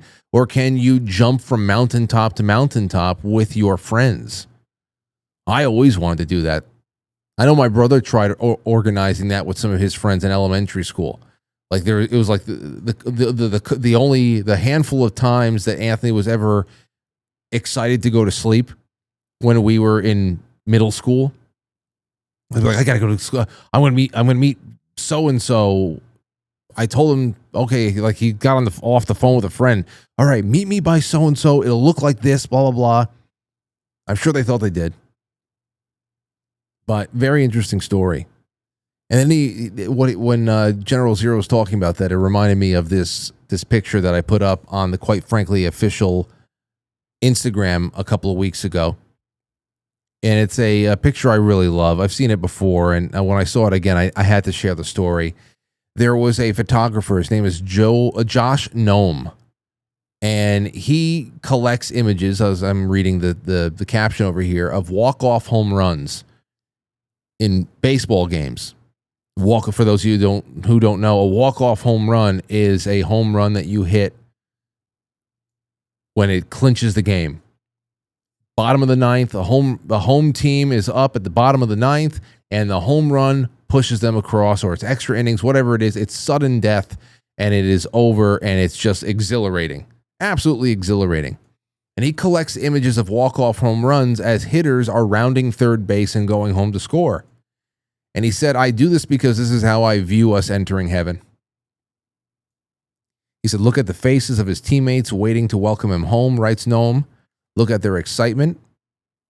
They can't wait to celebrate with him. Look at the fans. Arms raised, big smiles. I take it a step further. I even love the presence of the umpires, who are supposed to be neutral arbiters of the game, almost like angels or celestial beings, making sure that all the bases were hit. You see, the third base umpire made sure that the hitter had hit the base. You have the home plate umpire who's making sure that he's safe and that the game is officially concluded. It's just great. It's wonderful. His story made me think about that. I love this kind of thing. There's so much more I had on this too. It's 8:57. Let me see what else we have. I want to make sure I don't miss anybody. On Rumble, Waltzy V says, welcome back. I'm sure Waltzy V is saying welcome back to Tracy. Let's see. Hold on. I want to get a couple more things here. Okay, good. We missed that. All right, over on pill.net. Secret Weapon says, thank you, Frank. Sentinel says, Gotlod to know Gotlod? To know OBE means more than overcome by events. I was lost for a moment. Tracy is a good addition to your show, and I know we miss you both on Dark to Light. Safety Net says, Tracy Beanz, God bless you. Please come again. And Frank, thank you for bringing her to share with us. One love, Lynn. Cave Toad says she just put consciousness above the crucifixion. This is a problem. Read the Bible, Tracy, especially the Old Testament. It's God. Nathan W. says, I too have to pee. Please a moment of silence until I return. And let's see here. Cave Toad says, I'll pray for you, Tracy. You have a gift. Come to learn true source. It's not frequencies. Frequencies are part of it, Gary. Frequencies are part of it, Gary. This is definitely a part of it. It's part of the makeup of all things, sir. That doesn't deny the source of how the machine works and the creator of the machine. Sentinel says, I'm old enough to remember when TP and eggs were so cheap, we wasted it to humiliate and harass someone. Now we hoard them both in case that there's a shortage. I know. It's a completely different world. It's a totally different world. You can't waste that toilet paper anymore. It just doesn't work that way. Anyway, I can't wait to take some calls, take some music requests, and talk a little bit about stuff that's going on tomorrow. That is all going to happen on the other side of the end credits with you guys, ladies and gents. On the end credits. Join me on pilled.net. I'm going to be putting the link in the chat room. So click on through and hang out with us until the lights go off. Thank you again, Tracy, for hanging out. Thank you for everybody for supporting the show. And please become a sponsor of the show and patronize all of our wonderful sponsors, especially Keto Brainz. Up until the end of this month, use promo code TREAT, and you can get your supplies of the best coffee creamer I've ever had in my life. You can put in anything else. Like Lauren. Lauren puts it in everything but her coffee because she just likes her cream. And that's just the way it is. So thank you. But go to quitefrankly.tv/sponsor. There's the subscribe star. There's Patreon, wherever you want to go. I'm trying to hit goals all over the place. Just want to get about a 0.5% of the audience in on this so that we can start doing more things like better travel, better guest accommodations, bringing people in so I can go to people. It's the next thing. Sponsors are going to be necessary, but we will need them in less and less if we have the audience backing us into the future. And that's what we're trying to do. We're trying to create the future, and the audience is necessary. So if you love the show, every night of the week in one form or another, please become a sponsor. And I'll be there with open arms to welcome you and sending you stuff. Remember, everybody who becomes a sponsor gets a written note, a Polaroid, stickers, everything gets to your house. You get the samples of Keto Brainz. You get discount codes. You get all types of exclusive members-only content, all of it. And I'm always thinking of more. So for as little as $5, $10 a month, you know I'm going to give you my heart and soul. I'll see you on the other side of the end credits. Thank you, guys. Have a good night. I'll catch you on the flip side. Yes. Thank you, everybody, for being a wonderful part of it. To all of our sponsors, all of our super chatters, check out the chat room for your link for After Hours. Until tomorrow night, 7 o'clock, get over to the Playhouse. It's a completely different show.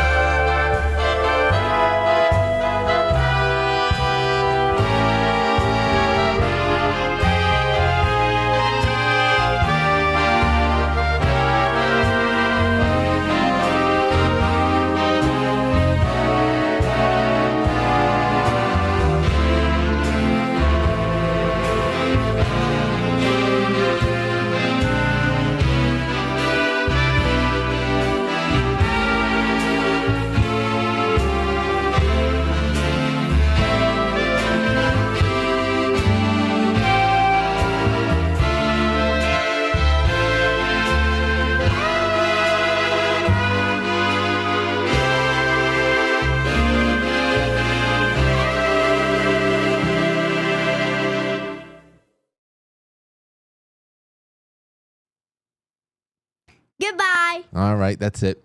Thanks, everybody.